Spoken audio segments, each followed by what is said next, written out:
startup class. So now that we understand a server is loaded, also certain key value pairs are loaded on behalf of the host as well as on behalf of the application. Basically all that initialization has already happened. Now we need to understand how is the proper request response pipeline is created so that a HTTP request can be processed and in stages, of course, and the response can be generated. For all these things, the startup class is attached to the server. The host which is loaded, we have a startup class attached to it. So this startup class is what we have to discuss now in detail. So the startup class configures services and application request pipeline. Two things actually it does. It does the configuration of all the services and the application request pipeline is going to be constructed. The startup class constructor accepts dependencies defined by the host. So in the startup class, the first thing we are going to have is constructor. And you see the constructor is going to get as input the dependencies. And these dependencies are all defined by the host. In our case, the Kestrel server we can say. So host environment we are going to get here. The configuration object we are getting here. The logger factory we are getting here. Now right now in this example, I am only storing the configuration in a member of this particular class. So that this configuration thereafter can be used for accessing the key value pairs which are given to the host. Host configuration this is. We again cover that particular point later. But yes, the constructor accepts dependencies. Remember, we are not creating startup class object. We are not invoking the constructor. So it is internally the objects of these class are injected into startup. And if you are not interested in this, you can always specify only what you are interested. Like in this particular case, I want only configuration. So I don't worry about these two. I can do that. Rather, the default code which is generated has only I configuration. So let's go to the startup class. And you see in the constructor here, we have only I configuration. Nothing more than that. Yeah, if you want I host environment, I logger factory, you can put all that extra. So that you can do some kind of logging operations also if required and some environmental specific things, which as of now we are not worried about. And then we have configure service and configure, two very important methods. We have configure service and we have configure method. And both have a specific task to perform. Configure service method is used to configure the application services. We are going to use a lot of services. What are services? Some class only actually, which is going to provide some kind of ready-made functionality to us. Yes, there can be custom services. There are a lot of built-in services. So we are configuring those services in configure service. Services are configured here and consumed across the application via dependency injection. So very important, we are registering the services with the framework here. And once we register the services with the framework here, we can make use of these services throughout the application at every other place by simply using the concept of dependency injection. Now, how is this implemented? Yes, that's what I'm going to take in the next topic.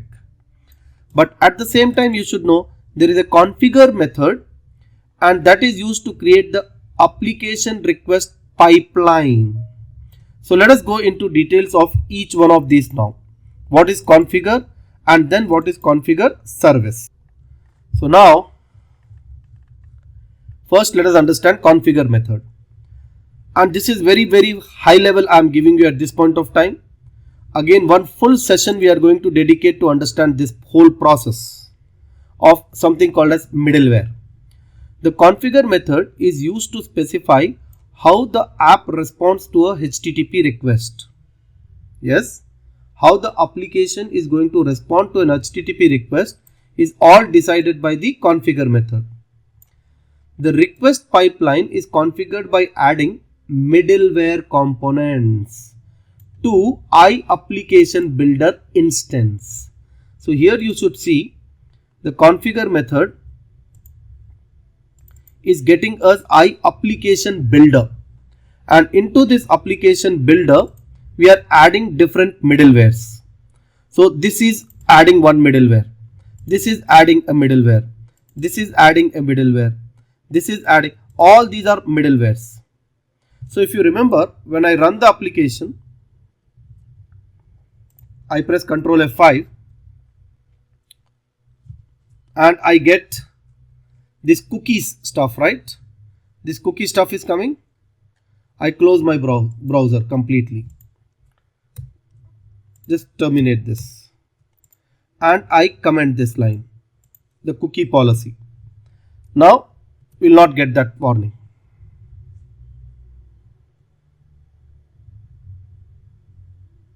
No, we did not get that. So because of that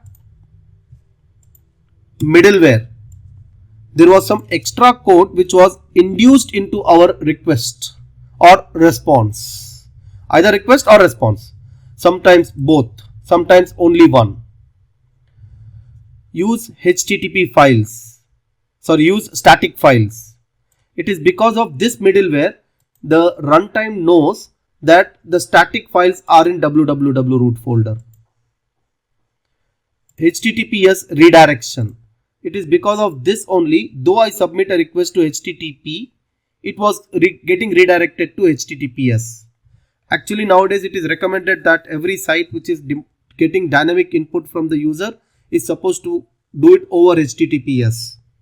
So that's why this default code of the HTTPS middleware is present. Actually we don't need it. So like that, there are different middlewares which are added. The main is here. So now imagine I keep all this and I do not use MVC.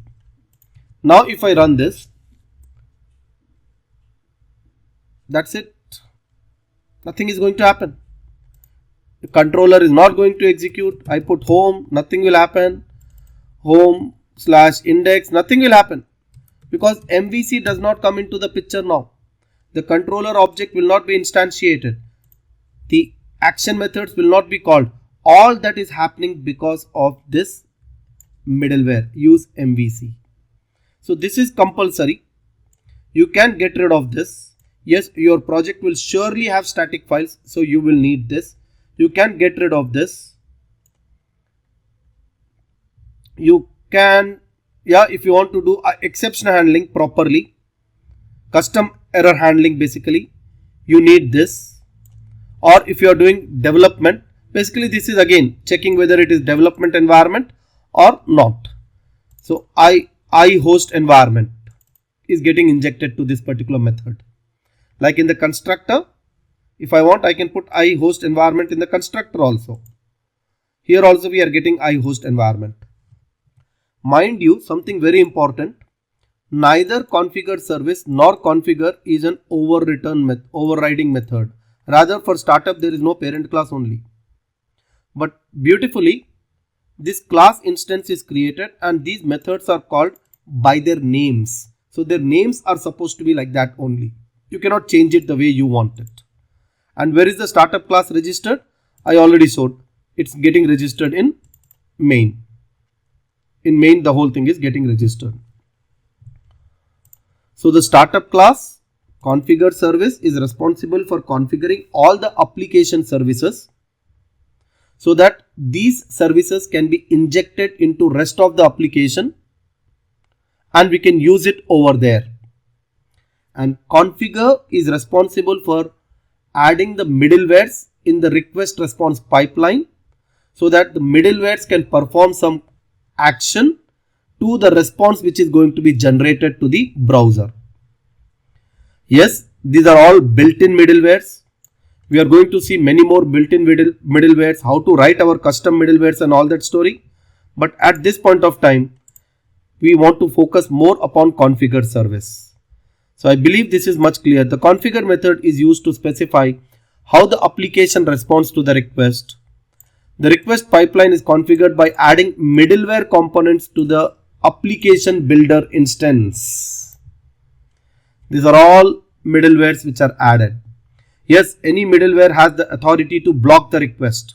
It can truncate there. It will not let it to go forward. It can block it. It can do that. How is that achieved? We will see later. The use extension method adds a middleware component to the request pipeline, like use MVC. Extension method adds the routing middleware to the request pipeline and configures MVC as the default handler. ASP.NET Core template configures the pipeline with the support of developer exception page, browser link, error page, static page. All these things I have shown to you. So this is about configure method. Likewise, we also have configure service method. First and most important thing, it is optional. You may write, you may not write. Configure is mandatory, but configure service is optional. It is called by the web host before the configure method. Very important. The order is configure service and then configure. It is where the configuration options are set by convention. All the options of configuration you are going to set there. Now this is very, very important. The web host provides some services that are available to the startup class constructor. We have seen that. iHost configuration, iConfiguration, all those things.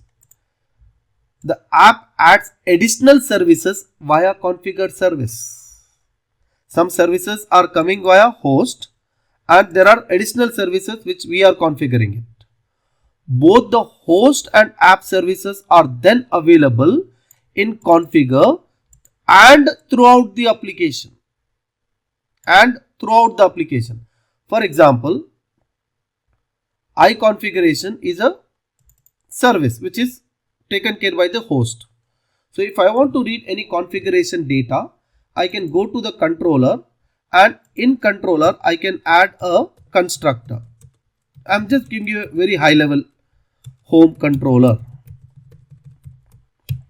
and I can put here iConfiguration.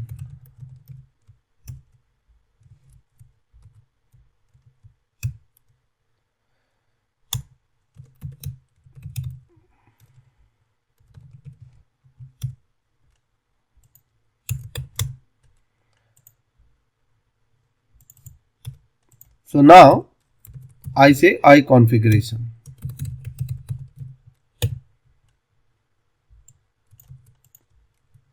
This dot configuration is equal to. Now what is the advantage of doing this? Now this configuration can be used for, let's say I want to read some key value pair.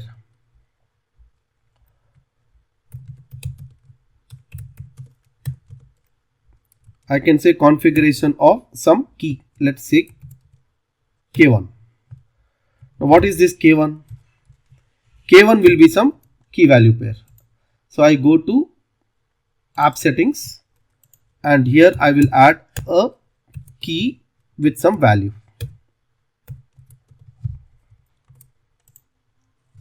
So now the value which I have given in app settings will be loaded in the initialization process. That all will happen here. Web host builder. To web host builder, startup is attached. So when you say run, at that point of time, the startup is going to be instantiated and at the time of creating the instance, the configuration object will be passed. Likewise, internally when framework is going to create the object of home controller, the configuration object will be passed. So what is this configuration? This is a host service, is a built-in host service. But very similar architecture can be used for our own custom services. And that's what is my next topic actually. But just to complete this, I put a breakpoint here and I run in debug mode and show you that the value v1 is getting loaded there.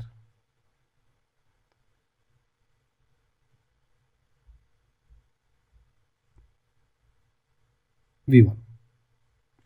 So likewise, if you want to do some kind of logging, you write ilog service logger factory, and logger factory will have the relevant method for output generating the log output.